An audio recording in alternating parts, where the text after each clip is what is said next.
बुद्धं शरणं गच्छामि।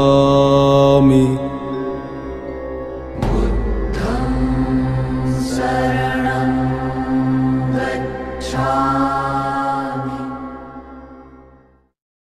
দুর্ভিক্ষ শ্রাবস্তিপুরে যবে জাগিয়া উঠিল হাহারবে, বুদ্ধ নিজ ভক্তগণে শুধালেন জনে জনে, ক্ষুধিতেরে অন্নদান সেবা তোমরা লইবে বলো কেবা। শুনি তাহা রত্নাকর শেঠ, করিয়া রহিল মাথা হেট। কহিল সে করজুরি, ক্ষুধার্থ বিশাল পুরী, এর ক্ষুধা মিটাইব আমি, এমন ক্ষমতা নাই স্বামী। কহিল সামন্ত জয়সেন, যে আদেশ প্রভু করিছেন তাহা লইতাম শিরে, যদি মোর বুক চিরে রক্ত দিলে হতো কোনো কাজ।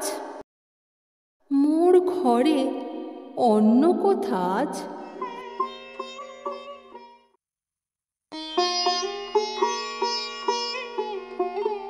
নিঃশ্বাসিয়া কহে ধর্মপাল, কি কব এমন দগ্ধ ভাল।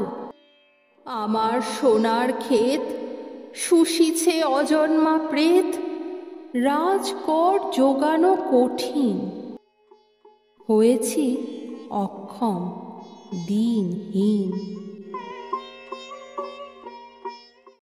রহে সবে মুখে মুখে চাহি, কাহারও উত্তর কিছু নাহি।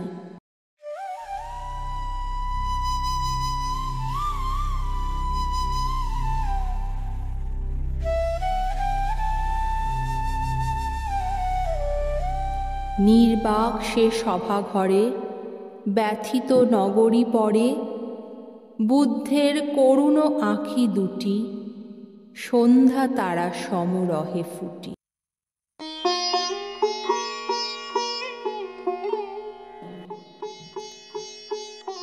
তখন উঠিল ধীরে ধীরে রক্ত ভাল লাজ নম্র শিরে।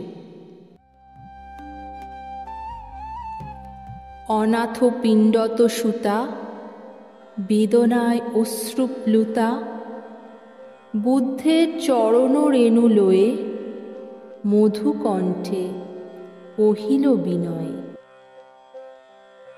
ভিক্ষুণীর অধম সুপ্রিয়া, তব আজ্ঞা লইল বহিয়া। কাঁদে যারা খাদ্যহারা, আমার সন্তান তারা। নগরীরে অন্ন বিলাবার, আমি আজি লইলাম ভার।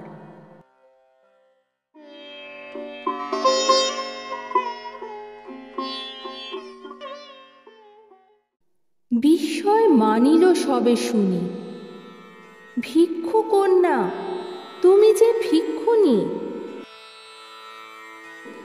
কোন অহংকারে মাতি লইলে মস্তক পাতি, এহেন কঠিন গুরু কাজ। কি আছে তোমার কহ আজ।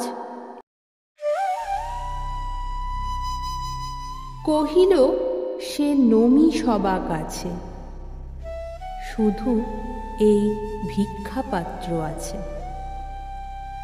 আমি দিনহীন মেয়ে, অক্ষম সবার চেয়ে, তাই তোমাদের পাব দয়া, প্রভু আজ্ঞা হইবে বিজয়া। আমার ভাণ্ডার আছে ভরে তোমা সবাকার ঘরে ঘরে, তোমরা চাহিলে সবে এ পাত্র অক্ষয় হবে।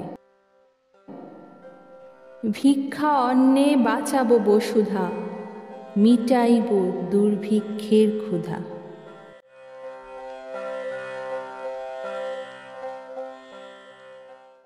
রবীন্দ্রনাথ ঠাকুরের লেখা এই কবিতাটির নাম নগরলক্ষ্মী। কবিতা পাঠে আমি দেবস্মিতা রায়।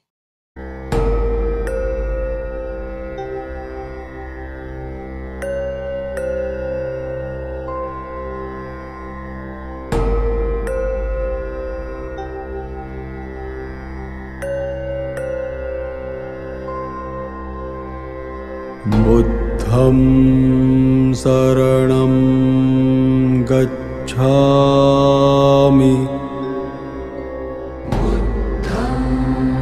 शरणं गच्छामि।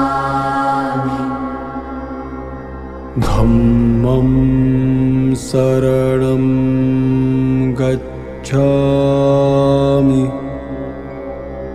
धम्मं शरणं गच्छामि। संघं शरणं गच्छामि। संघं शरणं गच्छामि।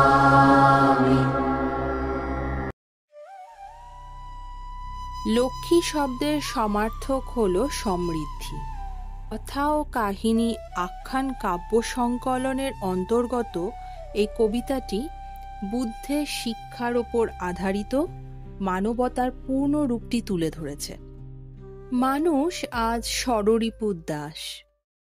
প্রেম, ভালোবাসা, মমত্ববোধ, সহমর্মিতা সবই নিক্তিতে মেপে লাভ ক্ষতির হিসাব করে। বসুধৈব কুটুম্বকম উপনিষদের এই বাণীটি অর্থ হল সমগ্র পৃথিবী আমার আত্মীয়, এবং সেটা ভেবে আত্মের সেবা করা যে মহৎ ধর্ম। নগরলক্ষ্মী কবিতাটি কল্পদ্রুমাবদান থেকে নেওয়া হয়েছে। দুর্ভিক্ষ পীড়িত শ্রাবস্তিপুরে বুদ্ধের অন্নদান সেবার আবেদনে তার ধনী মানী ভক্তরা কেউই কিন্তু এগিয়ে আসেননি। পার্থিব সম্পত্তি থাকলেও অন্তরে তারা বড়ই দরিদ্র, তাই প্রত্যেকেই নিজের মতো করে অপারগতা দেখালেন। সেই সংকটকালে সবাইকে অবাক করে দিয়ে এগিয়ে এলেন একমাত্র ভিক্ষুণী সুপ্রিয়া। শুধুমাত্র ভিক্ষাপাত্রের ভরসায় মাতৃস্নেহে সন্তান বাৎসল্যতার সাথে বিন্দু বিন্দু যোগে সিন্ধু তৈরির তার এই মহান সংকল্প তিনি সবাইকে জানালেন। বুদ্ধের শিক্ষার অনুপ্রেরণায় সর্বহারার প্রতীক ভিক্ষুণী সুপ্রিয়ার এখানে অসাধারণ মানসিক উত্তরণ ঘটেছে। হৃদয়ের ধনেই তিনি ধনী। পূর্ণ করে তুলবেন দুর্ভিক্ষ পীড়িত নগরীর অন্নদান সেবার ঝুলি। বিশ্বকবির লেখনীর গুণে তাই এই কবিতাটি হয়ে উঠেছে অনন্য। নমস্কার।